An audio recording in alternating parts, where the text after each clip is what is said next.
Сәлеметсіздер ме, қымбатты оқушылар? Бүгін сіздермен біз өзіміздің кезекті 11-ші сабағымызды бастаймыз. Сабақтың тақырыбы көмекші есімдер. Көмекші есімдердің өзінің атында да тұр, негізгі сөздерге тіркесіп, оларды толықтырып, нақтылап тұратын сөздерді көмекші есімдер дейді. Түбі, шеті, жаны, маңы, алды, арты, беті, ойы, бойы, арасы, ортасы, іші, басы. Бұл сөздер жеке тұрғанда мағынасы жоқ. Ол оның алдында тұрған сөзбен тіркесіп қана мағына береді. Мысалы, көлдің түбі, ауылдың шеті, қаланың жаны. Бұл мекенін білдіреді.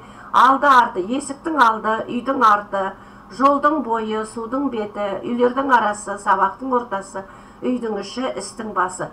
Бұл сөздердің барлығы көмекші мағынада. Олар тек өзінің алдындағы сөзбен тіркесіп қана сөзге нақты толық мағынаны береді. Мысалы, мына сөздерден көмекші есімді табыңыз дейді. Жердің астынан жік шықты, екі құлағы тік шықты. Осында жер, асты, құлағы, жік. Қайсысы көмекші сөз? Әрине астынан. Мына сөйлемдегі теңіз бойына сөйлемнің қандай мүшесі? Динаның ауылы теңіз бойына көшті. Қандай сұрақ қоямыз теңіз бойына деген сөзге, сөз тіркесіне? Әрине қайда көшті дейміз. Демек ол нені білдіріп тұр? Мекенін білдіріп тұр. Сондықтан ол мекен пысықтауыш. Қазақ тілінде мынадай сөздер болады. Бұл сөйлеушінің сөйлемнің айтып тұрған сөзінің мазмұнына жеке сөйлеп тұрған адамның көзқарасын білдіреді. Мысалы, қажет, керек, болу керек. Бұл жеке сөйлеп тұрған адамның өзінің ойы. Мына кісі, маған сол кісі керек еді. Ендігі шара қатал сөгіс болу керек. Бұл сөйлеп тұрған адам өзінің ойын жеткізіп тұр. Бұл міндеттілікті білдіреді. Болжал мәнді болса, ол сияқты сыңайлы болар, мүмкін, бәлкім. Ол мені жек көретін сияқты. Айтады білем. Осылай дегеніміз дұрыс болар. Осылай істегеніміз дұрыс болар. Дұрыс па, дұрыс емес пе, шын мәнінде анықталып білмейді. Тек болжалдап қана айтады. Біреудің сөзі дерек негізінде айналады. Мысалы, көрінеді екен, ол айтқан көрінеді. Немесе онда кітап көп екен. Бұл біреудің сөзін негізінде дерек ретінде айтылады бұл сөздер. Қостау, растау, расында, шынында.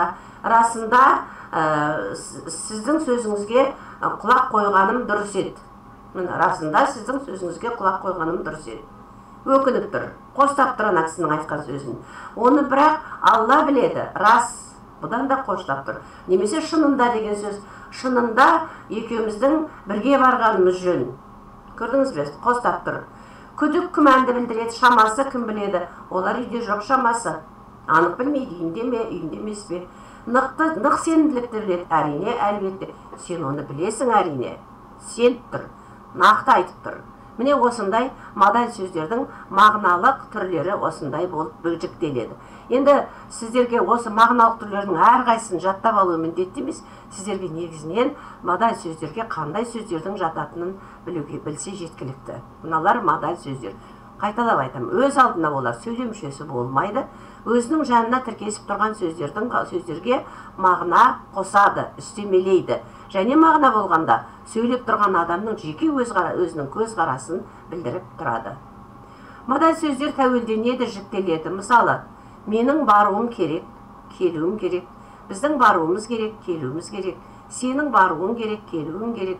Сендердің баруларың керек, келулерің керек. Осылайша кәдімгі үш жақта жекеше көпше түрде тәуелденеді. А жіктелгенде мен керекпін оған. Мен айтқан сияқтымын. Сен керексің, сіз сияқтысыз, сіз керексіз, сіз керексіз, сіз сияқтысыз, ол керек, ол сияқты. Осылайша жіктеледі. Қайсы бір адамдар сөйлегенде, мен бару керекпін дейді. Олай емес, менің баруым керек деп айту керек. Сіздердің баруларыңыз керек дегеннің орнына, сіздер бару керексіздер деп айтады. Сендер бару керексіздер. Сендер келу керексіздер, сендер есте сақтау керексіңдер деп мұғалімдер де сөйлей береді. Сондықтан мұның осылайша олай емес, мына формада жіктелетіні еске сақтауларыңыз керек. Міне осылайша бүгінгі өтілген сөздер модаль сөздер және көмекші есімдер. Сабақ бүгінгі кішкене жеңілдеу, бірақ еске сақтау керек. Бұлар толық мағынасы жоқ, Бірі мынау көмекші сөздер өзінің алдындағы негізгі сөзге тіркесіп қана толық мағына береді, ал модаль сөздер сөйлеушінің сөйлем мазмұнына көзқарасын білдіреді. Бүгінгі сабақ осы.